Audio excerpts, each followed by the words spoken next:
প্রিয় শিক্ষার্থীবৃন্দ, জাতীয় বিশ্ববিদ্যালয়ের অনলাইন ক্লাসের কার্যক্রমে তোমাদেরকে শুভেচ্ছা জানাচ্ছি। আমি প্রফেসর নাজির আহমেদ, নরসিংদী সরকারি কলেজ। তোমাদের অনার্স প্রথম বর্ষের কোর্স নাম্বার 213403 এক্সপেরিমেন্টাল সাইকোলজি, আমরা বাংলায় বলছি পরীক্ষণ মনোবিজ্ঞান, এর সপ্তম লেকচার আজকে আমরা শুরু করছি। যথারীতি আমরা আজকে যে চ্যাপ্টার থেকে কথা বলবো সেটা হচ্ছে ভেরিয়েবলস। আমরা আজকে ভেরিয়েবলস এর চ্যাপ্টারটা সর্বশেষ অংশগুলো নিয়ে আলোচনা করব এবং আজকের আমাদের এই লেকচারের মাধ্যমে ভেরিয়েবল চ্যাপ্টারটি শেষ হবে। আমি এই চ্যাপ্টারের উপরে 3টি লেকচার নিচ্ছি, এই জন্য যে এই চ্যাপ্টারটা একটু টেকনিক্যাল এবং বোঝার বিষয় আছে, বিদায় একটু ডিটেলস আলোচনা করার সুবিধার্থে আমি এই ভেরিয়েবলের উপরে 3টি লেকচার নিয়েছি। এতে করে তোমরা আশা করি উপকৃত হবে। আসো আমরা আমাদের মূল আলোচনা শুরু করি। আমরা বলছিলাম যে ভেরিয়েবল বা চলক আমরা বলছিলাম, তো আমরা আজকে আবার একটু বলি যে পরিবর্তনযোগ্য যে কোনো বিষয়বস্তু, ঘটনা বা গুণই হচ্ছে চলক। তাহলে মানুষের আচরণ এবং মানসিক প্রক্রিয়ার বিজ্ঞানসম্মত অনুধান বা ব্যাখ্যা বিশ্লেষণই হচ্ছে মনোবিজ্ঞানের বিষয়বস্তু। এই জন্য আচরণ এবং মানসিক প্রক্রিয়ার সাথে সংশ্লিষ্ট যতগুলো বৈশিষ্ট্য আছে যেগুলো পরিবর্তনযোগ্য, এইগুলো সবগুলোই হচ্ছে আমাদের জন্য ভেরিয়েবল বা চলক। আজকে আমরা মূলত আলোচনা করব, আমরা বিগত ক্লাসগুলোতে আলোচনা করেছি চলকের প্রকারভেদ নিয়ে কথা বলেছি। তারপরে আমরা আরো কয়েক ধরনের যে মেইন 4 ধরনের চলক নিয়ে আমরা কথা বলেছি। তার বাইরেও অনির্ভরশীল চলক, নির্ভরশীল চলক, মধ্যস্থ চলক বা জৈবিক চলক, আর 4 নম্বরে আমরা বাহ্যিক চলক বা পরিবেশগত চলক নিয়ে কথা বলেছি। তারপরে আমরা কথা বলেছি উদ্দীপক চলক হিসেবে উদ্দীপক, চলক হিসেবে প্রতিক্রিয়া। তারপরে আমরা বলেছি আমরা অবিচ্ছিন্ন চলক এবং বিচ্ছিন্ন চলক নিয়ে উদাহরণ সহ আমরা আলোচনা করেছি গত ক্লাস পর্যন্ত। আজকে আমরা এই চ্যাপ্টারের সর্বশেষ টপিক যেটা হচ্ছে চলক নিয়ন্ত্রণ, সেটা নিয়ে আমরা কথা বলবো। তাহলে আমাদের আজকের মূল আলোচনা, এই যে পুরো ক্লাসে আলোচনা থাকবে চলক নিয়ন্ত্রণ বা কন্ট্রোল অফ ভেরিয়েবলস। এই পর্যায়ে 2 ধরনের চলকের নিয়ন্ত্রণের কথা বলা হচ্ছে। একটা হচ্ছে অনির্ভরশীল চলক এর নিয়ন্ত্রণ, আর একটা হচ্ছে বাহ্যিক বা বাধাদানকারী বা পরীক্ষণ বিশ্লিষ্ট চলকের নিয়ন্ত্রণ। তাহলে আমরা যে বাহ্যিক বা বাধাদানকারী চলকের নিয়ন্ত্রণ যেটা আমরা বলছি, যে মনোবৈজ্ঞানিক পরীক্ষণে একটি অনির্ভরশীল চলককে নিয়ন্ত্রণ বা পরিবর্তন বা বাহ্যিক চলকের অনাকাঙ্ক্ষিত প্রভাব নিয়ন্ত্রণ খুবই গুরুত্বপূর্ণ। তাহলে 2টা চলকের নিয়ন্ত্রণের কথা বলছি, একটা হচ্ছে অনির্ভরশীল চলকের নিয়ন্ত্রণ, আর একটা বলছি বাহ্যিক বা পরিবেশগত চলকের নিয়ন্ত্রণ। এই 2টা চলকের নিয়ন্ত্রণ কিভাবে আমরা করি সেই সম্পর্কে আমরা আজকে আলোচনা করব। প্রথমে আলোচনা করব আমরা অনির্ভরশীল চলকের নিয়ন্ত্রণ, আর পরে শেষে আমরা আলোচনা করব বাহ্যিক চলক বা পরীক্ষণ বিশ্লিষ্ট চলক বা বাধাদানকারী চলকের নিয়ন্ত্রণ নিয়ে কথা বলবো। তাহলে চলক নিয়ন্ত্রণ বলতে কি বোঝায়, আসো আমরা জেনে নিই। মর্গান এবং এটেল অন্যান্য বলছেন, পরীক্ষণের চলক নিয়ন্ত্রণ পরীক্ষণ পদ্ধতির এমন একটি বৈশিষ্ট্য যেখানে অনির্ভরশীল চলকের উপর বাহ্যিক উপাদান সমূহের প্রভাবকে বাদ দেওয়া হয় বা ধ্রুব রাখা হয় এবং যেখানে কেবলমাত্র অনির্ভরশীল চলকের পরিবর্তনকে বেছে নেওয়া হয়। তাহলে আমরা বলছি যে পরীক্ষণ পরিবেশে চলকের নিয়ন্ত্রণ হচ্ছে এমন একটি ব্যবস্থা যে ব্যবস্থায় নির্ভরশীল চলকের উপর বাহ্যিক চলকের উপাদানসমূহের প্রভাবকে বাদ দেওয়া হয়। অর্থাৎ নির্ভরশীল চলকের উপর পরীক্ষণ বিশ্লিষ্ট চলক বা বাহ্যিক চলক বা বাধাদানকারী চলক বা অনাকাঙ্ক্ষিত যে ঘটনাগুলো আছে সেগুলো যাতে নির্ভরশীল চলকের উপর প্রভাব বিস্তার না করতে পারে, সেই জন্য গৃহীত ব্যবস্থাকে আমরা বলছি চলকের নিয়ন্ত্রণ। এই গৃহীত ব্যবস্থার মধ্যে শুধুমাত্র অনির্ভরশীল চলক এর প্রভাবই আমরা নির্ভরশীল চলকের উপর দেখব। এর বাইরে যতগুলো ঘটনা বা বিষয় থাকবে সেগুলোকে আমরা পরীক্ষণ পরিবেশ থেকে দূরে রাখবো। তাহলে যেই পরীক্ষণ পরিবেশে কাম্য নয়, পরীক্ষণের সাথে সংশ্লিষ্ট নয় এমন কোনো ঘটনা বা বিষয়গুলোকে আমরা পরীক্ষণ পরিবেশ থেকে দূরে রাখবো এবং নির্ভরশীল চলকের উপর কেবলমাত্র অনির্ভরশীল চলকের পরিবর্তনকে আমরা বেছে নেব। মর্গান এবং অন্যান্য এটেল যারা বলছেন তাদের মূল বক্তব্যই হচ্ছে সেটা। এখন আসো আমরা দেখি অনির্ভরশীল চলকের নিয়ন্ত্রণ বলতে আমরা কি বোঝাচ্ছি। তো অনির্ভরশীল চলকের নিয়ন্ত্রণকে আমরা দুভাবে ব্যাখ্যা করতে পারি, দুটি পন্থা অবলম্বন করা হয়। একটি হচ্ছে অনির্ভরশীল চলকের পরিবর্তন, ম্যানিপুলেশন অফ ইন্ডিপেন্ডেন্ট ভেরিয়েবল, আর একটা হচ্ছে অনির্ভরশীল চলকের মাত্রা নির্বাচন, level selection of independent variable. তার মানে হচ্ছে আমরা অনির্ভরশীল চলককে যে নিয়ন্ত্রণ করব, এই নিয়ন্ত্রণটা হবে দুই ভাবে। একটা হবে যে অনির্ভরশীল চলকের বিভিন্ন মাত্রার পরিবর্তন ঘটানো হবে, এটাকে বলা হচ্ছে ম্যানিপুলেশন অফ ইন্ডিপেন্ডেন্ট ভেরিয়েবল। আর দ্বিতীয় হচ্ছে অনির্ভরশীল চলকের মাত্রা নির্বাচন, level selection of independent variable. তার মানে হচ্ছে অনির্ভরশীল চলকের বিভিন্ন মাত্রা পরিবর্তনের মাধ্যমে আমরা বিভিন্ন ধরনের অনির্ভরশীল চলকের বিভিন্ন মানের পরিবর্তন করে ম্যানিপুলেট করে সেটা কিভাবে করা হবে সেই বিষয়টা নিয়ন্ত্রণ করা হবে। আরেকটা হচ্ছে অনির্ভরশীল চলকের লেভেল বা মাত্রা নিয়ন্ত্রণ করা হবে। এখন আসো আমরা দেখি অনির্ভরশীল চলকের পরিবর্তন বা ম্যানিপুলেশন অফ ইন্ডিপেন্ডেন্ট ভেরিয়েবলটা কি।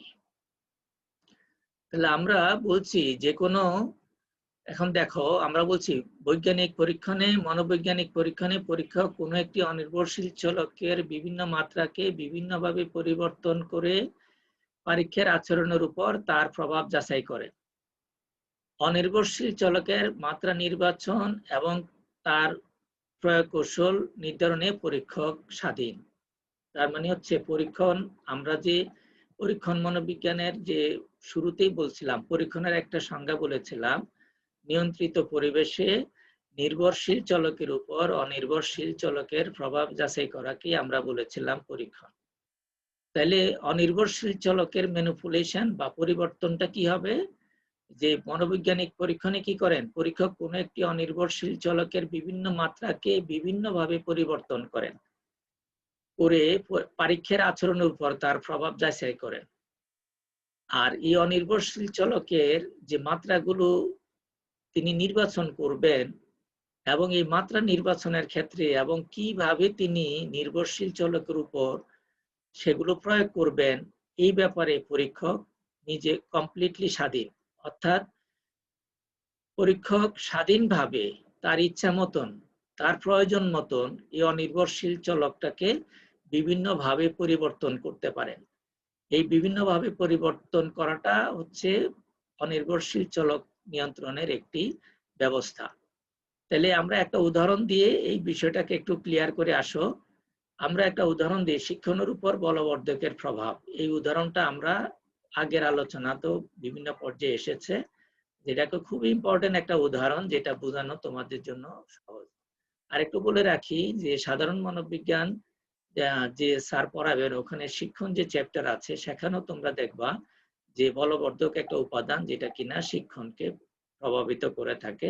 ওখানে স্যার বিষয়ে ডিটেলস আলোচনা করবেন এই সম্পর্কে। তাহলে আমরা যদি একটা পরীক্ষণের কথা কল্পনা করি, যে পরীক্ষণে শিক্ষণের উপর বলবর্ধকের প্রভাব নির্ণয় করা হবে, এই পরীক্ষণে এখানে শিক্ষণের উপর বলবর্ধকের প্রভাব, বলবর্ধকটা হচ্ছে অনির্ভরশীল চলক এবং শিক্ষণের পরিমাণ বা মাত্রা হবে নির্ভরশীল চলক। এখন বলবর্ধকের প্রভাব যে অনির্ভরশীল চলকটা কিভাবে পরীক্ষক দিবেন, কাকে দিবেন, কখন দিবেন, কি পরিমাণে দিবেন, এই ব্যাপারে পরীক্ষক স্বাধীন। অর্থাৎ পরীক্ষক তার ইচ্ছা মতন এই বলবর্ধকটাকে উনি নিয়ন্ত্রণ করবেন। আমরা যেমন বলছি উক্ত পরীক্ষণে পরীক্ষক বলবর্ধক কাদের দিবেন আর কাদের দিবেন না, না দিবেন বা দিবেন না, কিভাবে দিবেন, কখন দিবেন, কি পরিমাণে দিবেন তা নির্ধারণ করে সেগুলোকে তিনি বিভিন্নভাবে পরিবর্তন করতে পারেন। তার মানে হচ্ছে যে এমন হতে পারে যে পরীক্ষক যদি দেখে, মানে যিনি পরীক্ষক তিনি যদি পরীক্ষা করতে চান এমন যে আমি 2 দল পরীক্ষা নিব, নিয়ে এক দলকে আমি বলবর্ধক দিব, আরেক দলকে বলবর্ধক দিব না। তো যাদেরকে বলবর্ধক দেওয়া হবে তাদের শিক্ষণের পরিমাণ, আর যাদেরকে বলবর্ধক দেওয়া হবে না তাদের শিক্ষণের পরিমাণের পার্থক্য আছে কিনা এটা যদি নিরূপণ করতে চান, তখন উনি 2টা দল করবেন, একটা পরীক্ষণীয় দল আর একটা নিয়ন্ত্রিত দল করে এই অনির্ভরশীল চলটাকে ম্যানিপুলেট করতে পারেন।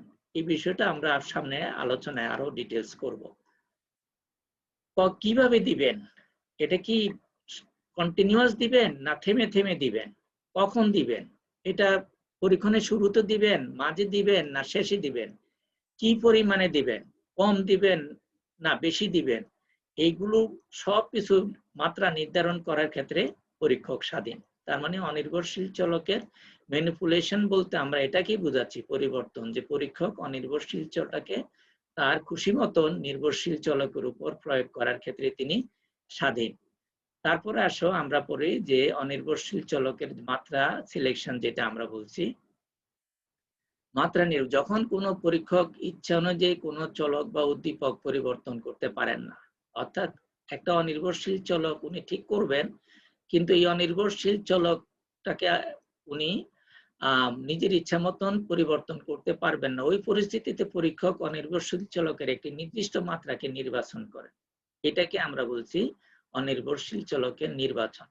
তাহলে একটা অনির্ভরশীল চলকের একটা নির্দিষ্ট মাত্রাকে উনি নির্বাচন করবেন, কিন্তু যদি এমন হয় যে ওই অনির্ভরশীল চলকটাকে ইচ্ছা মতন পরিবর্তন করা যায় না, বা ওই অনির্ভরশীল চলের বিভিন্ন মাত্রাকে বিভিন্নভাবে প্রয়োগ করা যায় না, সেক্ষেত্রে একটা নির্দিষ্ট অনির্ভরশীল চলককে তিনি নির্বাচন করবেন। আসো আমরা নিচের উদাহরণ থেকে আরো ক্লিয়ার করি। যেমন দৌড়ের গতির উপর বয়সের প্রভাব নির্ণয়, এই ধরনের কোন পরীক্ষণ যদি পরীক্ষক করতে চান, তাহলে আমরা বলছি উক্ত পরীক্ষণে বয়স হলো অনির্ভরশীল চলক, যে এই বয়সের প্রভাব, দৌড়ের গতি হচ্ছে নির্ভরশীল চলক এবং বয়স হচ্ছে অনির্ভরশীল চলক। অর্থাৎ দৌড়ের গতি কম হবে না বেশি হবে, এগুলো এই দৌড়ের গতিটা নির্ভর করে তার উপর বয়সের প্রভাব নির্ণয়। তাহলে উনি করবেন কি, বয়স একটা অনির্ভরশীল চলক, এই বয়স তো চেঞ্জ করা যায় না, তাহলে কারণ বয়স, কোনো পরীক্ষের বয়স কিন্তু পরিবর্তন করা যায় না, কিন্তু এটা একটা অনির্ভরশীল চলক, তখন উনি করবেন কি, যে বিভিন্ন বয়সের, এই যে নিচে আমরা বলছি তিনি বিভিন্ন বয়সের পরীক্ষা নির্বাচন করবেন, করে বয়স ভেদে দৌড়ের গতি পরিমাপ করবেন। তার মানে হচ্ছে তখন তিনি অনির্ভরশীল চলকটা হচ্ছে বয়স, এটা ঠিকই আছে, কিন্তু এখন উনি করবেন কি, বিভিন্ন বয়সের পরীক্ষা নির্বাচন করবেন, করে তখন দেখবেন যে বয়স ভেদে দৌড়ের গতির কোনো পরিবর্তন হয় কিনা। এটাকে আমরা বলছি level selection of independent variable. তাহলে অনির্ভরশীল চলকের নিয়ন্ত্রণটাকে আমরা দুভাবে আলোচনা করলাম, একটা হচ্ছে ম্যানিপুলেশন অফ ইন্ডিপেন্ডেন্ট ভেরিয়েবল, আর একটাকে আমরা বলছি level selection of independent variable. তারপরে আসো আমরা পরবর্তী আলোচনায় যাই, যে বাহ্যিক বা পরিবেশগত চলকের নিয়ন্ত্রণ। তো আমরা মূলত চলক নিয়ন্ত্রণ বলতে আমাদের যে মেইন আলোচনাটা কেন্দ্রীভূত হবে এই বাহ্যিক বা পরিবেশগত চলকের নিয়ন্ত্রণটা নিয়ে আমরা একটু বেশি কথা বলবো। আমরা বলছি পরীক্ষণ পরিবেশে অবাঞ্ছিত এবং অনাকাঙ্ক্ষিত প্রভাব বিস্তারকারী চলক সমূহকে নিয়ন্ত্রণ করা জরুরি। তা না হলে নির্দিষ্ট নির্ভরশীল চলকের প্রভাবে নির্ভরশীল চলকের পরিবর্তন ঘটেছে তা নিশ্চিত করে বলা যায় না। এতে করে নির্ভরশীল চলকের পরিবর্তন থেকে প্রাপ্ত তথ্য ত্রুটিপূর্ণ হতে পারে। এই কথাটা একটু বুঝতে হবে। তাহলে পরীক্ষণ পরিবেশে অবাঞ্ছিত অনাকাঙ্ক্ষিত প্রভাব বিস্তারকারী চলক নিয়ন্ত্রণ করা জরুরি। পরীক্ষণ পরিবেশে 2টা চলক থাকবে, একটা হচ্ছে অনির্ভরশীল চলক আর একটা হচ্ছে নির্ভরশীল চলক। কিন্তু যদি আমরা আরো যে 2টা চলকের কথা বলেছি, একটা হচ্ছে মধ্যস্থ চলক বা জৈবিক চলক, আরেকটা হচ্ছে চতুর্থ নম্বরে বাহ্যিক বা পরিবেশগত চলক। এই চলকগুলো যদি পরীক্ষণ পরিবেশে মানে ডমিনেট করে বা প্রভাব বিস্তার করে, তাহলে নির্ভরশীল চলকের যে পরিমাপগুলো আমরা পাবো, এই পরিমাপগুলো ত্রুটিপূর্ণ হতে পারে। তাহলে এখানে চলক বা বাহ্যিক চলকের নিয়ন্ত্রণটা আমাদের জন্য খুবই জরুরি, কারণ এই বাহ্যিক চল নির্ভরশীল চলকের উপর বিশাল প্রভাব বিস্তার করতে পারে। তাহলে আমাদের মূল দেখার বিষয় হচ্ছে নির্ভরশীল চলকের উপরে অনির্ভরশীল চলকের প্রভাব দেখাই হচ্ছে আমাদের মূল উদ্দেশ্য।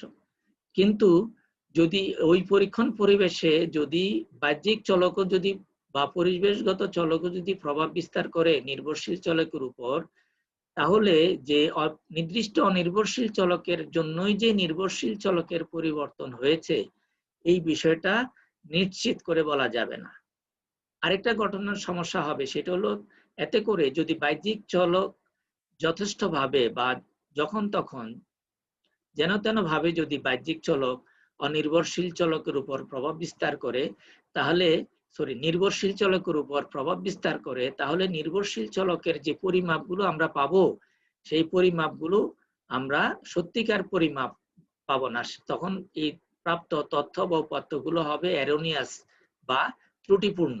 এই জন্য আমাদেরকে পরীক্ষণের ফলাফল ত্রুটিমুক্ত করার জন্য, পরীক্ষণের ফলাফলকে বিশুদ্ধ করার জন্য আমাদের সবসময় চেষ্টা থাকবে যে পরীক্ষণ পরিবেশ থেকে বাহ্যিক চলকগুলোকে দূরে রাখা। এই বাহ্যিক চলকগুলো পরীক্ষণ পরিবেশ থেকে বাহ্যিক চলকগুলোকে দূরে রাখার ঘটনাটাকে আমরা বলছি বাহ্যিক চলক নিয়ন্ত্রণ বা পরিবেশগত চলক নিয়ন্ত্রণ। এই প্রসঙ্গে ডেভিস কুন বলেছেন, একটি পরীক্ষণের ফলাফলে প্রভাব বিস্তার করতে পারে এমন উপাদান সমূহকে চিহ্নিত করা, অপসারণ করা বা ধ্রুব করাই হলো বাহ্যিক চলক নিয়ন্ত্রণ। তার মানে হচ্ছে আমাদের পরীক্ষণে মূল দেখার বিষয় হচ্ছে নির্ভরশীল চলকের উপর অনির্ভরশীল চলকের প্রভাব দেখা। তাহলে কুন বলেছেন একটি পরীক্ষণের ফলাফল প্রভাব বিস্তার করতে পারে, অর্থাৎ নির্ভরশীল চলকের উপর প্রভাব বিস্তার করতে পারে এমন উপাদান সমূহকে চিহ্নিত করা। তাহলে যে সকল উপাদান অনির্ভরশীল চলক ব্যতীত অন্যান্য যে সকল উপাদান নির্ভরশীল চলকের উপর প্রভাব বিস্তার করতে পারে, সেগুলোকে আমাদের চিহ্নিত করতে হবে, সেগুলোকে অপসারণ করা, আর একটা বলছে ধ্রুব করা, মানে কনস্ট্যান্ট করে দেয়া। এই ঘটনাগুলো, এই বিষয়টাকে উনি বলেছেন বাহ্যিক চলক নিয়ন্ত্রণ। এখন আসো আমরা দেখি এই বাহ্যিক চলককে নিয়ন্ত্রণ করার জন্য কতগুলো কৌশলের কথা আমরা জানবো। তোমাদের এটা খুবই গুরুত্বপূর্ণ কোশ্চেন হিসাবে পরীক্ষার জন্য প্রস্তুতি নিতে হবে। এখন যে আমি বাহ্যিক চলক বা পরিবেশগত চলক নিয়ন্ত্রণের যে কৌশলগুলো নিয়ে কথা বলবো, একটু মনোযোগ দিয়ে শুনবে এবং বোঝার চেষ্টা করবে। বাহ্যিক চলক নিয়ন্ত্রণের কৌশল। তাহলে আমরা যে পরিবেশগত চলক বা পরীক্ষণ বিশ্লিষ্ট চলক, বাহ্যিক চলক, যে চলকের পরীক্ষণ পরিবেশে উপস্থিত থাকার কারণে নির্ভরশীল চলকের সত্যিকার প্রভাব পেতে আমাদের সমস্যা হবে, অর্থাৎ নির্ভরশীল চলকের পরিমাপগুলো ত্রুটিপূর্ণ হতে পারে। তাহলে একটা নির্ভরশীল চলকের ত্রুটিমুক্ত করার জন্য, ফলাফলকে ত্রুটিমুক্ত করার জন্য আমাদেরকে কতগুলো কৌশল অবলম্বন করতে হতে পারে। এই কৌশলগুলো নিয়ে বিভিন্ন পরীক্ষণ মনোবিজ্ঞানীদের মধ্যে বিভিন্ন কৌশলের কথা বলা আছে। তবে অধিকাংশ মনোবিজ্ঞানীরা পরীক্ষণ মনোবিজ্ঞানীরা এই বাহ্যিক চলক নিয়ন্ত্রণের যে কৌশলগুলো তারা সামনে নিয়ে এসেছেন, আমরা মূলত সেগুলো আলোচনা করব। তোমাদের কাছে যে বই আছে, এই বইতে দেখবা বাহ্যিক চলক নিয়ন্ত্রণের কৌশল হিসেবে বিভিন্ন জন বিভিন্ন কৌশলের কথা বলেছেন। তবে অধিকাংশ পরীক্ষণ মনোবিজ্ঞানী যে সকল কৌশলের কথা বলেছেন সেগুলো আমরা বলছি। আমরা এখানে 7 ধরনের কৌশলের কথা বলছি। প্রথম কৌশলটাকে আমরা বলছি অপসারণ বা এলিমিনেশন। আমরা এগুলো ডিটেইলস করব একটু পরে। অবস্থার সমতা বা কনস্ট্যান্সি অফ কন্ডিশন, সমবারীকরণ বা তুল্যায়ন, ব্যালেন্সিং বলছি। তারপরে হচ্ছে প্রতিসমবারীকরণ, প্রতিতুল্যায়ন, দ্বৈবচয়ন বা র্যান্ডমাইজেশন, একপক্ষ অন্ধ কৌশল বা সিঙ্গেল ব্লাইন্ড টেকনিক, আরেকটা হচ্ছে দ্বিপক্ষ অন্ধ কৌশল বা ডাবল ব্লাইন্ড টেকনিক। তাহলে এই যে 7টা কৌশল, এই 7টা কৌশলই বাহ্যিক চলক বা পরীক্ষণ বিশ্লিষ্ট চলক বা বাধাদানকারী চলক, যেটা কিনা নির্ভরশীল চলকের উপর প্রভাব বিস্তার করতে পারে। এতে করে নির্ভরশীল চলকের ফলাফল ত্রুটিপূর্ণ হতে পারে। এই 7টা কৌশল এর বাইরেও কৌশল আছে, তবে অধিকাংশ পরীক্ষণ মনোবিজ্ঞানের যেহেতু এই 7টা কৌশলের কথা বলেছেন, বা কেউ কেউ 5টা কৌশলের কথাও বলেছেন, আমরা এই 7টা কৌশল কিভাবে প্রয়োগ করব সেই সম্পর্কে আমরা এখন আসো পর্যায়ক্রমে আলোচনা করি। তাহলে প্রথম যে কৌশলটা বলছি অপসারণ বা এলিমিনেশন। তাহলে আমরা বলছি নির্ভরশীল চলকের উপর অবাঞ্ছিত প্রভাব বিস্তারকারী চলক সমূহকে পরীক্ষণ পরিবেশ থেকে দূর করাই হলো অপসারণ। তার মানে বাহ্যিক চলককে বা পরীক্ষণ বিশ্লিষ্ট চলককে বা বাধাদানকারী চলককে পরীক্ষণ পরিবেশ থেকে দূর করতে হবে, অপসারণ করতে হবে, এলিমিনেট করতে হবে, দূরে রাখতে হবে। এটা একটা সবচেয়ে সহজতম কৌশল, যে আমাদের হচ্ছে পরীক্ষণ পরিবেশ থেকে বাহ্যিক চলককে অপসারণ করব বা দূরে রাখব। আমরা একটা পরীক্ষণের উদাহরণ দিচ্ছি, যে পরীক্ষণ চলাকালীন বাইরের শব্দ পরীক্ষার মনোযোগ বিঘ্ন ঘটনার সম্ভাবনা থাকলে শব্দ নিয়ন্ত্রণ কক্ষ ব্যবহার করে সেটি নিয়ন্ত্রণ করা যায়। বিষয়টা একটু বোঝার আছে। তাহলে পরীক্ষণ চলাকালীন বাইরের শব্দ পরীক্ষার মনোযোগের বিঘ্ন ঘটনার সম্ভাবনা থাকলে আমরা বলছি পরীক্ষণ পরিবেশে 2টা চলকের উপস্থিতি থাকার কথা। একটা হচ্ছে অনির্ভরশীল চলক আর একটা হচ্ছে নির্ভরশীল চলক। আমরা নির্ভরশীল চলকের উপর অনির্ভরশীল চলকের প্রভাব যাচাই করব। কিন্তু যদি এমন হয় যে এই নির্দিষ্ট অনির্ভরশীল চলক প্রয়োগ করার ক্ষেত্রে বাইরের কতগুলো অনাকাঙ্ক্ষিত ঘটনা বা পরীক্ষণ পরিবেশে যদি এমন কোনো ঘটনা ঘটে যে ঘটনাগুলোর উপস্থিত থাকার কারণে নির্ভরশীল চলকের সত্যিকার প্রভাব পেতে আমাদের বাধার সৃষ্টি হতে হয়, বিঘ্ন সৃষ্টি বা সমস্যার সম্মুখীন হতে হয়, তাহলে আমাদের সবচেয়ে সহজ কাজটা হচ্ছে এই বাহ্যিক চলককে পরিবেশ থেকে অপসারণ করা। এই যে উদাহরণটা দিলাম, মনে করো আমরা শিক্ষার্থীদের চিন্তা করে, মনোযোগ দিয়ে বা চিন্তা করে সমস্যার সমাধান করতে হয় এমন কোনো একটি পরীক্ষণ পরিচালনা করছি, যেমন গাণিতিক সমস্যার সমাধান। তাহলে আমরা পরীক্ষকদের গাণিতিক সমস্যার সমাধান করার জন্য একটি পরীক্ষা নিচ্ছি। নেয়ার পরে ওই রুমে যদি বাইরের কোনো শব্দ বা বাইরের লোকদের আনাগোনা বা গন্ডগোলপূর্ণ ওই পরীক্ষণের পরিবেশটা যদি গন্ডগোলপূর্ণ হয়, তাহলে যে পরীক্ষকদের মনোযোগের বিঘ্ন করতে পারে। এতে করে এই মনোযোগ যাতে বিঘ্ন করতে না পারে, এই জন্য আমরা করব কি, রুমটার দরজা জানলা বন্ধ করে দিয়ে যদি বাইরের সাউন্ডগুলোকে নিয়ন্ত্রণ করা যায়, তখন আমরা এই রুমের দরজা জানলাগুলো বন্ধ করে দিব, যাতে করে বাইরের শব্দ না আসতে পারে। অথবা যদি বাইরের কোনো লোকদের আনাগোনার কারণে যদি পরীক্ষকদের মনোযোগের বিঘ্ন ঘটার সম্ভাবনা থাকে, তাইলে বাইরের লোকজন যাতে পরীক্ষার হলে বা গবেষণাগারে যখন তখন না আসতে পারে, তখন তাদেরকে আমরা আটকাবো। সেটাও আমরা কি বলছি, এই বাইরের লোকদের আনাগোনাটাও ঠেকানোটাও আমরা বলছি অপসারণ করা।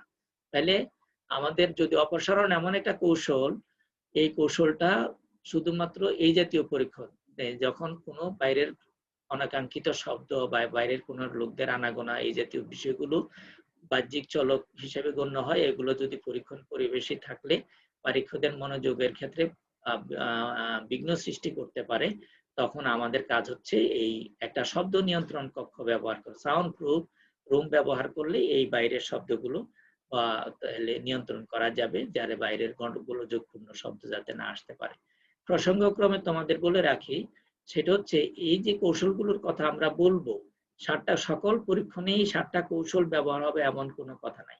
যেমন আছে যে কোনো একটা পরীক্ষণ, একটু আগে যেটা বললাম, গাণিতিক সমস্যার সমাধানের বা চিন্তামূলক কাজের ক্ষেত্রে এই বাইরের গোলযোগপূর্ণ শব্দ বা বাইরের লোকদের আনাগোনা বন্ধ করতে পারলেই দেখা যাবে যে এই চিন্তামূলক কাজের ক্ষেত্রে যে বাইরের গোলযোগপূর্ণ পরিবেশের প্রভাব যদি মুক্ত করা যায়, তাহলে অপসারণ কৌশলটা অবলম্বন করলেই হয়ে যাবে। অর্থাৎ এই পরীক্ষণে যে অপসারণ কৌশলটা ব্যবহার করলে হয়ে যাবে, আর অন্যান্য কৌশলগুলো ব্যবহার প্রয়োজন নাও হতে পারে।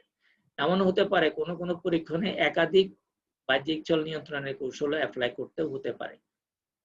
তাহলে এটা পর্যায়ক্রমে আমাদের আলোচনা শেষ পর্যন্ত শুনলে পরে তোমাদের বিষয়টা আরো ক্লিয়ার হবে।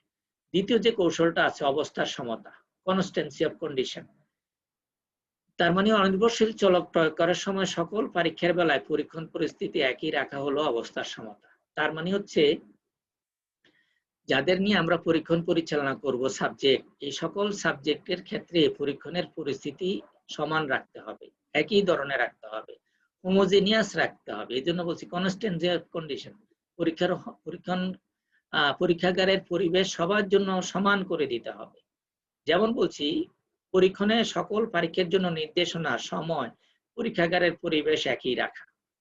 তার মানে হচ্ছে যে আমরা যদি এমন হয় যে আমরা যে পরীক্ষক দিনে কাজ করাবো তাদেরকে যদি আমরা যে নির্দেশনা দিব পরীক্ষণ সম্পর্কে, এই নির্দেশনাগুলো একই রকম হওয়া লাগবে। এমন করা যাবে না যে আমরা পরীক্ষকদের দুই দলে ভাগ করলাম, করে এক দলকে একজন পরীক্ষক নির্দেশনা দিলেন, আরেক দলকে আরেকজন পরীক্ষক নির্দেশনা দিলেন, তাহলে এটা করা যাবে না।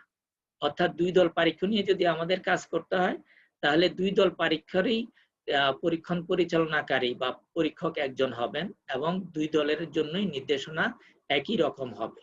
অর্থাৎ একই রকমের নির্দেশনা হবে, একই ব্যক্তি নির্দেশনা দিবেন। এবং সময় একটা ইম্পর্টেন্ট ফ্যাক্টর। এমন যদি হয় দুই দল পরীক্ষা নিয়ে আমরা কাজ করছি, এক দলকে সকালে মানে পরীক্ষণ পরিচালনা করছি, আরেক দলের উপর দুপুরে পরীক্ষণ পরিচালনা করছি, তাহলে কিন্তু হবে না। কারণ সকালবেলায় নাস্তা খেয়ে আসছে, নাইস মুড, তারপরে আবহাওয়া মানে পরিচ্ছন্ন আবহাওয়া, ঠান্ডা ভাব, এই ধরনের পরিবেশে পরীক্ষণ পরিচালনা করছি, তাহলে সাবজেক্টরা এক ধরনের পরিবেশ পাবে।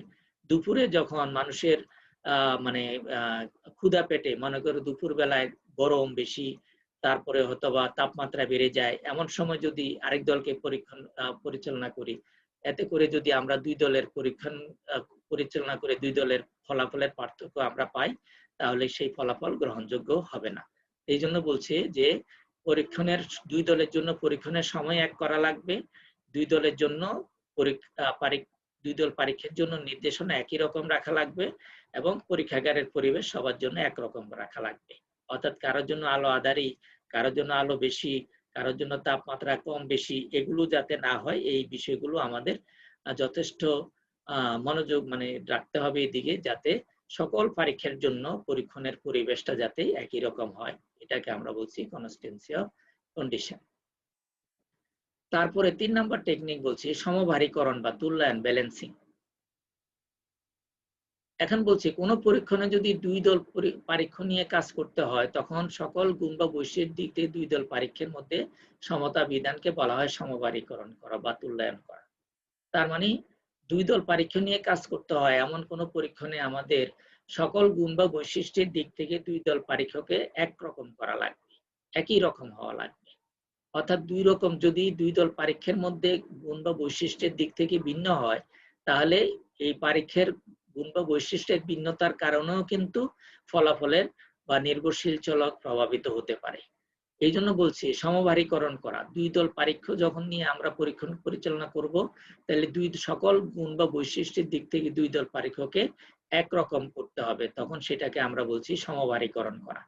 যেমন একটা উদাহরণ আমরা বলছি, দেখো একটি পরীক্ষণে 30 জন ছাত্র এবং 20 জন ছাত্রী পরীক্ষা হিসেবে নিলে নিম্নরূপে সমভারীকরণ করে লিঙ্গভেদে আচরণের তারতম্যের প্রভাব নিয়ন্ত্রণ করা যায়। মনে করে একটা পরীক্ষণে আমাদের কাছে আছে 30 জন ছাত্র আর 20 জন ছাত্রী আছে।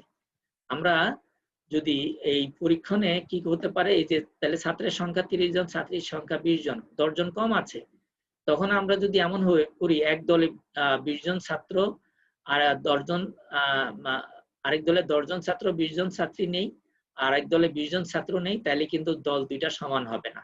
এক দলে 20 জন ছাত্রী হয়ে যাবে, ছাত্রীরা বেশি হয়ে যাবে, ছাত্র কমে যাবে, আরেক দলে শুধু ছাত্রী থাকবে না, শুধু ছাত্র থাকবে, সেটাও করা যাবে না। তাহলে আমাদের কি করতে হবে, সমভারীকরণ করতে হবে। কিভাবে, দেখো নিচের ছকে আমরা দেখাচ্ছি যে আমাদের কি করতে হবে, লিঙ্গ, ছাত্রছাত্রী, পরীক্ষণীয় দল আর নিয়ন্ত্রিত দল। আমরা এই বিষয়টা আগেও বলেছি। পরীক্ষণীয় দল বলেছি যে দলের পরীক্ষকদের অনির্ভরশীল চলক প্রাপ্ত হবে, আর যে দলের পরীক্ষারা অনির্ভরশীল চলক প্রাপ্ত হবে না সেটাকে আমরা বলছি নিয়ন্ত্রিত চলক। পরের পরীক্ষণে আমরা সামনের দিকে আলোচনায় আরো আমরা আলোচনা করব এটা। তাহলে কি করতে হবে, এই 20 জন 30 জন ছাত্রকে 15 জন 15 জন করে ভাগ করে দেব, পরীক্ষণীয় দলেও 15 জন, নিয়ন্ত্রিত দলেও 15 জন, আর ছাত্রী যে 20 জন আছে তাদেরকে পরীক্ষণীয় দলে 10 জন এবং নিয়ন্ত্রিত দলে 10 জন দিব। তাহলে খেয়াল করে দেখো, দুই দলেই 25 জন করে নমুনা হয়েছে। 25 জনের মধ্যে 15 জন ছাত্র, 10 জন ছাত্রী, আর নিয়ন্ত্রিত দলেও 15 জন ছাত্র এবং 10 জন ছাত্রী। তাহলে এখানে আমরা কি করলাম, ব্যালেন্স করলাম লিঙ্গের দিকে। এতে করে লিঙ্গগত ভিন্নতার কারণে যদি প্রভাব হতে পারে, যেটা জৈবিক চলক হিসেবে আমরা বলেছি, সেটাকে আমরা নিয়ন্ত্রণ করতে পারি এই টেকনিকটা অবলম্বন করে সমবারীকরণ পদ্ধতিতে। তারপরে আসো আরেকটা হলো প্রতি সমবারীকরণ বা প্রতিতুল্যায়ন, কাউন্টার ব্যালেন্সিং। যদি এমন হয় পরীক্ষণটা, কোন পরীক্ষণে যখন পরীক্ষকদের একাধিক পরীক্ষণ পরিস্থিতির সম্মুখীন করা হয়, সেক্ষেত্রে পরীক্ষকদের এক পরিস্থিতির অভিজ্ঞতা অন্য পরিস্থিতির কাজকে প্রভাবিত করতে পারে। সমবারীকরণের মাধ্যমে পূর্ব অভিজ্ঞতার প্রভাবকে শূন্য করা বা দূর করা যায়। তার মানে হচ্ছে পরীক্ষণটা এমন যে 2-3 পর্যায়ে 4 পর্যায়ে পরীক্ষণটা পরিচালিত হবে। তাইলে এমন যদি হয় যে প্রথম পর্যায়ে পরীক্ষকরা যেভাবে উদ্দীপক পেয়েছে, দ্বিতীয় পর্যায়ে যেভাবে পরীক্ষার উদ্দীপক পেয়েছে, তৃতীয় পর্যায়ে যেভাবে পেয়েছে, চতুর্থ পর্যায়ে পরীক্ষকরা পেয়েছে, তাহলে এটা তাদের চিন্তার মধ্যে একটা সেট হয়ে যেতে পারে এবং প্রথম পর্যায়ের অভিজ্ঞতাকে তারা দ্বিতীয় পর্যায়ে, দ্বিতীয় পর্যায়ের অভিজ্ঞতাকে তৃতীয় পর্যায়ে কাজে লাগিয়ে ফেলতে পারে। তাইলে এই যে তাদের একটা পরীক্ষক হিসেবে প্রথম পর্যায়ে পরীক্ষণে অংশগ্রহণ করে যে অভিজ্ঞতা অর্জন করলো, এই অভিজ্ঞতা দিয়ে তারা পরবর্তী সমস্যাগুলো, ধাপের সমস্যাগুলো সমাধান করে ফেলতে পারে। তাইলে এই নির্দিষ্ট অনির্ভরশীল চলকের কারণে যে পরিবর্তন হয়েছে সেটা না করে তার অভিজ্ঞতা এখানে একটা বাহ্যিক চল হিসাবে কাজ করতে পারে। তখন আমরা কি করতে পারি, এই কাউন্টার ব্যালেন্স পদ্ধতির মাধ্যমে এই অভিজ্ঞতার প্রভাবটাকে মিনিমাইজ করতে পারি। একটা উদাহরণ দেই আমরা। আলোর প্রতি প্রতিক্রিয়াকালের পরীক্ষণে 10 জন পরীক্ষকের 3টি রং লাল, হলুদ, সবুজের অধীনে নিম্নরূপে সমবারীকরণ করে পূর্ববর্তী পরিস্থিতির প্রভাব কমানো যায়। পূর্ববর্তী পরিস্থিতি মানে অভিজ্ঞতার প্রভাব কমানো যাবে। যেমন আমরা 10 জন সাবজেক্ট নিলাম, নিয়ে তাদেরকে প্রথমে লাল আলোর প্রতি তাদের প্রতিক্রিয়া দেখব, তারপরে হলুদ আলোর প্রতি প্রতিক্রিয়া দেখব, তারপরে সবুজ আলোর প্রতি প্রতিক্রিয়া দেখব। তোমাদেরকে এখানে একটু কল্পনা করতে বলবো যে আমাদের ট্রাফিক আইল্যান্ডে যে বাতিগুলো আছে, লাল, হলুদ, সবুজ, এই হলুদ বাতিগুলো কিন্তু ওভাবে স্থাপন করা হয়েছে। লাল আলোর প্রতিক্রিয়াকাল অত্যন্ত দ্রুত, হলুদ আলো তার চেয়ে একটু কম দ্রুত, আর সবুজ আলো আরো কম দ্রুত। তার মানে হচ্ছে সফট কালার হচ্ছে সবচেয়ে সবুজ কালার, আর হার্ড কালার হচ্ছে রেড। তাহলে এই যে প্রতিক্রিয়াকাল, বিভিন্ন আলোর প্রতি আমাদের প্রতিক্রিয়াকাল বিভিন্ন হয়। এখন 10 জন সাবজেক্ট, ওরা জানে যে আমরা প্রথমে লাল আলো পাবো, তারপরে ফ্রিতে প্রতিক্রিয়া করব, দ্বিতীয় পর্যায়ে হলুদ আলো, তৃতীয় পর্যায়ে সবুজ আলো আসবে। একই ঘটনা যদি প্রতিবারই করা হয়, তখন তাদের এই এক পর্যায়ের অভিজ্ঞতা আরেক পর্যায়ে কাজে লাগাতে পারে। এই জন্য আমরা করব কি, দ্বিতীয় মানে চেঞ্জ করে দিব। প্রথম পর্যায়ে এই 10 জন প্রথমে লাল পাইছিল, দ্বিতীয় পর্যায়ে হলুদ, আর তৃতীয় পর্যায়ে সবুজ। দেখো ওই 10 জনই আবার প্রথম পর্যায়ে পাবে হলুদ, তারপরে পাবে সবুজ, তারপরে লাল, তারপরে আবার সবুজ, লাল, হলুদ। অর্থাৎ এই 3টা কালারকে 3 পর্যায়ে আমরা র্যান্ডম মানে করে দিব, যাতে করে তাদের এই অভিজ্ঞতার প্রভাবটা যাতে এখানে না থাকে। এটাকে আমরা বলছি কাউন্টার ব্যালেন্সিং। তারপরে হচ্ছে আরেকটা টেকনিক যেটা আমরা বলছি দ্বৈব চয়ন করা। যখন কোনো বাহ্যিক চলকের প্রভাব সুস্পষ্টভাবে চিহ্নিত করা যায় না, অথবা উপরোক্ত পদ্ধতি সমূহের সাহায্যে বাহ্যিক চল নিয়ন্ত্রণ করা যায় না, পরীক্ষণ নির্বাচন, দল গঠন, উদ্দীপক প্রয়োগ ইত্যাদি ক্ষেত্রে পরীক্ষকের পক্ষপাতের সম্ভাবনা থাকে, এরূপ পরিস্থিতি বাহ্যিক চল নিয়ন্ত্রণের উত্তম কৌশল হলো দ্বৈব চয়ন। আমাদের এই সংক্ষিপ্ত আলোচনায় এই বিষয়টা বোঝা একটু কঠিন হবে, যেহেতু এই বিষয়গুলো নিয়ে আমরা ভবিষ্যতে বিভিন্ন ক্লাসে এই দ্বৈব চয়ন নিয়ে আমরা আরো অনেক কথা বলবো। এই জন্য আজকে আমি শুধু অল্প একটু বলবো। যদি এমন হয় যে যেই পরীক্ষকদের নিয়ে আমরা পরীক্ষণ পরিচালনা করব, তাদের সবার মধ্যেই কিছু বৈশিষ্ট্য আছে এমন যে বৈশিষ্ট্যগুলো দূর করতে গেলে পরীক্ষক আমরা হারাতে হবে, পরীক্ষণ পরিচালনা করতে পারবো না, তখন আমাদের এই দ্বৈব চয়ন টেকনিকে চলে আসতে হয়। যেমন কি করা যায়, পরীক্ষার নির্বাচন, দল গঠন, উদ্দীপক ইত্যাদি ক্ষেত্রে পরীক্ষা পক্ষপাত, অর্থাৎ এমন যদি হয় যে পরীক্ষক নিজে, যিনি পরীক্ষক, তারও একটা পক্ষপাতিত্ব যদি থাকার সুযোগ থাকে, যিনি পরীক্ষক নির্বাচন করবেন, কিভাবে নির্বাচনের ক্ষেত্রে ভালো পরীক্ষক নির্বাচন করবেন, দুর্বলগুলো রেখে দিবেন, এরকম যদি করার সম্ভাবনা থাকে, তাহলে কিন্তু পরীক্ষণ ত্রুটিপূর্ণ হবে না, মুক্ত হবে না। দল গঠনের ক্ষেত্রেও যদি তার ইচ্ছা মতন দল গঠন করেন তাহলেও হবে না। তারপরে কাদেরকে কখন উদ্দীপক দিবেন আর কাদেরকে দিবেন না এটাও যদি উনি নিজেই ঠিক করেন তাহলেও এখানে একটা এই পরীক্ষকের পক্ষপাতও একটা বাহ্যিক চল হতে পারে। এই ধরনের পরিস্থিতিতে আমাদের জন্য সবচেয়ে ভালো টেকনিক হচ্ছে দৈব চয়ন পদ্ধতি বা র্যান্ডমাইজেশন। যেমন র্যান্ডমাইজেশন টেকনিকের বলে লটারি পদ্ধতি একটা টেকনিক, অর্থাৎ নমুনা নির্বাচন করার ক্ষেত্রে লটারি টেকনিক বা মাধ্যমে নির্বাচন করব, দল গঠন করার ক্ষেত্রে লটারি করব। দৈব সংখ্যা সারণী আছে, লিস্ট অফ র্যান্ডম নাম্বার হচ্ছে জোড় বেজোড় সংখ্যা দিয়ে আমরা দল গঠন করে এই বাহ্যিক চল নিয়ন্ত্রণ করতে পারি। এটা হলো আমরা বলছি দৈব চয়ন করা। হচ্ছে এটা একটা খুব ইম্পর্টেন্ট একটা টেকনিক, যে যখন কোনো পরিস্থিতিতে বাহ্যিক চল নিয়ন্ত্রণ করার কোনো ব্যবস্থা না থাকে তখন দৈব চয়ন পদ্ধতি হচ্ছে আমাদের জন্য একটা ভালো টেকনিক। তারপরে একটা আছে এক পক্ষ অন্ধ বা সিঙ্গেল ব্লাইন্ড টেকনিক। যখন কোনো পরীক্ষণীয় দল, এই যে অনির্ভরশীল চলক যুক্ত, মানে যাদেরকে অনির্ভরশীল চলক দেওয়া হবে তাদের হলো পরীক্ষণীয় দল, এবং নিয়ন্ত্রিত দল বা অনির্ভরশীল চলকবিহীন, যারা অনির্ভরশীল চলক পাবে না তারা নিয়ন্ত্রিত দল সম্পর্কে কেবলমাত্র পরীক্ষক অবগত থাকেন, শুধু পরীক্ষক জানেন আর পরীক্ষকরা জানে না, এরূপ কৌশলকে বলা হয় এক ওয়ান সিঙ্গেল ব্লাইন্ড টেকনিক। অর্থাৎ কারা পরীক্ষণীয় দল আর কারা নিয়ন্ত্রিত দল এটা শুধু পরীক্ষক জানেন, কিন্তু সাবজেক্টরা জানে না কে পরীক্ষণীয় দলে আর কে নিয়ন্ত্রিত দলে। এই কৌশলটাকে বলছি সিঙ্গেল ব্লাইন্ড টেকনিক। যেমন নির্দিষ্ট রোগের চিকিৎসার বিশেষ ধরনের ওষুধের কার্যকারিতা যাচাইয়ের পরীক্ষণ। অর্থাৎ একটা পরীক্ষণ, যদি কোনো একটা ওষুধের কার্যকারিতা যাচাই করতে হয় তখন এটা একটা ভালো টেকনিক, যে একদল রোগীকে কোম্পানির সত্যিকার ওষুধ দেওয়া হবে, তাদেরকে বলা হবে পরীক্ষণীয় দল, আরেক দলকে স্ল্যাবো ড্রাগ বা ফলস ড্রাগ বলা হয়, যে দেওয়া হবে। রোগীরা মনে করবে তারা ওষুধ খাচ্ছে, কিন্তু আসলে এগুলো ওষুধ না, স্ল্যাবো ড্রাগ বা এগুলো ফলস ড্রাগ, খেলে ক্ষতি হয় না কিন্তু রোগের জন্য কাজ করবে না। ওই ধরনের পরিস্থিতি, অর্থাৎ সাবজেক্টরা জানে না কারা সত্যিকার ওষুধ পাচ্ছে আর কারা সত্যিকার ওষুধ পাচ্ছে না, কিন্তু পরীক্ষক কেবল জানেন। তাহলে এই যে ওষুধের কার্যকারিতা পরীক্ষণের ক্ষেত্রে কিন্তু এই সিঙ্গেল ব্লাইন্ড টেকনিক অবলম্বন করে যে এই আমাদের এখানে যে বাহ্যিক চল নিয়ন্ত্রণ করা যেতে পারে। আরেকটা বলছি ডাবল ব্লাইন্ড টেকনিক। সেটা হচ্ছে যে কোন একটি পরীক্ষণীয় দল এবং নিয়ন্ত্রিত দল সম্পর্কে পরীক্ষক পরীক্ষক উভয় অজ্ঞ থাকেন। অর্থাৎ কারা পরীক্ষণীয় দলে আছে আর কারা নিয়ন্ত্রিত দলে আছে এটা সাবজেক্টরাও জানে না এবং পরীক্ষকও জানে না, অর্থাৎ দুই পক্ষই জানে না, পরীক্ষকরাও জানে না পরীক্ষকও জানেন, তখন সেটাকে আমরা বলছি ডাবল ব্লাইন্ড টেকনিক। তাহলে কোনো কোম্পানির ওষুধের কার্যকারিতা যাচাই করার জন্য কোম্পানির পক্ষ থেকে কোনো তৃতীয় কোনো পক্ষ, যারা গবেষণা কোনো সংস্থা হতে পারে বা কোনো গবেষণার টিম যারা ওষুধ নিয়ে গবেষণা করবে, তারা এই ধরনের এই টেকনিক অবলম্বন করতে পারেন। কারণ যিনি ওষুধ প্রয়োগ করবেন তিনি যদি জানেন যে কারা সত্যিকার ওষুধ পেয়েছে আর কারা সত্যিকার ওষুধ পাচ্ছে না, এতে করে তার ইচ্ছা আকাঙ্ক্ষাও সেখানে প্রভাব বিস্তার করতে পারে। এই ধরনের পরিস্থিতিতে বাইরের যারা তৃতীয় পক্ষ, অর্থাৎ যারা গবেষক দল যারা বাইরের, তারাই শুধু জানে কারা এক্সপেরিমেন্টাল গ্রুপে, অর্থাৎ কারা সত্যিকার ওষুধ পাচ্ছে আর কারা সত্যিকার ওষুধ পাচ্ছে না।